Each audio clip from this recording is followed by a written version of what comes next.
Facebook পেজের জন্য করে এ ধরনের কভার কিভাবে আমরা ডিজাইন করতে পারি মূলত এই সম্পর্কে আজকের টিউটোরিয়ালটা। হ্যালো অ্যান্ড ওয়েলকাম, আমি হাবিবুর রহমান, ডিজিটাল হেল্পের পক্ষ থেকে সবাইকে জানাই স্বাগত। সম্পূর্ণ কাজটি আমরা অনলাইনে করব।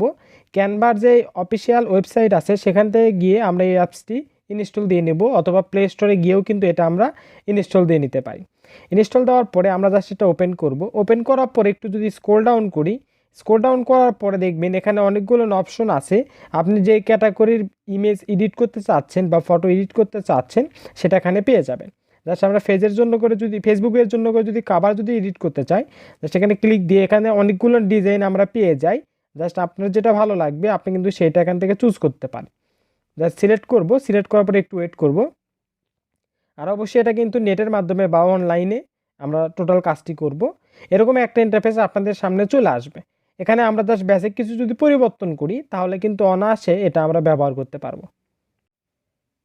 জাস্ট এই যে ছবিটা, এখানে ছবি যদি অ্যাড দিতে চান তাহলে রিফ্লেক্সে একটা ক্লিক দিবেন। দেওয়ার পরে আপনি যেই ছবিটা অ্যাড দিতে চাচ্ছেন সেটা জাস্ট ইমেজে গিয়ে আপনার সেই ফাইলে গিয়ে বা সেই ফোল্ডারে গিয়ে সেই ছবিটা কিন্তু আমাদেরকে সিলেক্ট করতে হবে।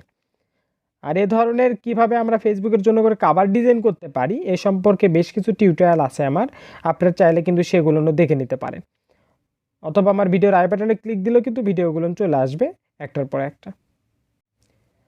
জাস্ট আমি ছবিটা সিলেক্ট করি। আর ছবি থেকে ব্যাকগ্রাউন্ড কিভাবে রিমুভ করতে হয় এ সম্পর্কে একটা টিউটোরিয়াল আছে আমার, আপনারা চাইলে সেটাও দেখে নিতে পারেন। তাহলে কিন্তু অনায়াসে যে কোনো ছবি থেকে ব্যাকগ্রাউন্ড রিমুভ করতে পারবেন প্রফেশনালি। এ ধরনের নতুন নতুন টিউটোরিয়াল পেতে হলে কিন্তু অবশ্যই আমার ইউটিউব চ্যানেলটি সাবস্ক্রাইব করতে হবে, পাশে থাকা বেল আইকন বাজিয়ে আমার সাথেই থাকতে হবে নতুন আপডেটের জন্য করে। টোটাল টিউটোরিয়ালটা হবে অনেক সিম্পল এবং সহজ। জাস্ট আমরা ছবিটা সিলেক্ট করার পর দেখেন ছবিটা কিন্তু চেঞ্জ হয়ে গেছে।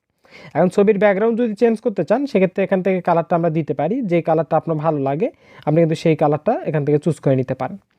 জাস্ট এটা হয়ে যাওয়ার পরে এটা যদি সরানোর প্রয়োজন হয় সেক্ষেত্রে কিন্তু এটা আমরা মুভ করাতে পারবো। আর এখানে আমরা যদি নতুন কোনো ইমেজ অ্যাড দিতে চাই সেক্ষেত্রে কিন্তু আমরা সেটাও দিতে পারি। এখানে অনেকগুলো ফিচার্স আমরা পেয়ে যাই যেগুলো ফ্রি, এখানে কিন্তু টাকা পয়সা কোনো কিছু লাগে না। এখানে অনেকগুলো ইফেক্টও পেয়ে যাব আমরা, যেগুলো টোটালি আমরা ফ্রিতে ব্যবহার করতে পারবো। সেটা যদি এখানে ব্যবহার করতে চান সেক্ষেত্রে কিন্তু এটা ব্যবহার করতে পারেন আপনারা।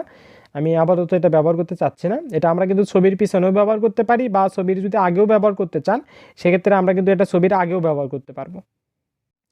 এখানে সেই অপশনগুলো আছে, আপনারা জাস্ট দেখে নেবেন। এটা আমি জাস্ট আপাতত দেখাচ্ছি না। এখানে এটা কিন্তু আমাদের একটা টেম্পল তৈরি করে দেওয়াই আছে, অর্থাৎ একটা তৈরি আছে। আমরা জাস্ট বেসিক কিছু পরিবর্তন করে আমরা কিন্তু এটা আমাদের ব্যক্তিগতভাবে ব্যবহার করতে পারবো। যেমন ছবিটা অ্যাড দেওয়ার পরে এখানে টেক্সটের উপর একটা ক্লিক দিব। দেওয়ার পরে এখানে আপনি যে লেখাটা লিখতে চাচ্ছেন সেই লেখাটা জাস্ট লিখবেন। সে আমি ডিজিটাল হেল্প যদি আমার ইউটিউব চ্যানেলের নামটাই আমি দেই, সে আমি প্রথমটাতে ডিজিটাল লিখলাম, দ্বিতীয়তে আমি জাস্ট হেল্প লিখি। এভাবে কিন্তু অনায়াসে খুব সহজে কিন্তু আমরা একটা ফেসবুকের জন্য করে প্রফেশনালি কভার তৈরি করে নিতে পারি। এখানে কিন্তু আপনি বেশ কিছু লাইন লিখে নিতে পারেন আপনার যেটা ভালো লাগে। জাস্ট আমি একটু লিখি, এভাবে কিন্তু লিখে নিতে পারি আমরা।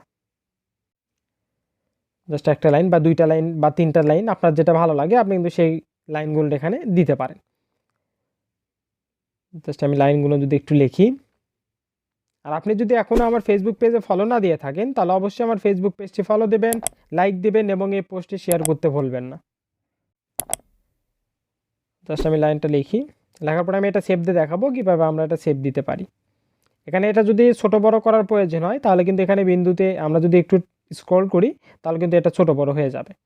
জাস্ট এটা হয়ে যাওয়ার পরে আমাদের ওয়েবসাইটের লিঙ্কটা এখানে দিতে পারি, অর্থাৎ আমাদের ফুল ওয়েবসাইটের যে অ্যাড্রেসটা সেটা এখানে দিতে পারি। যেহেতু এখানে ডেমো হিসেবে দেওয়া আছে একটা, সো আমি একটা দিয়ে দিই।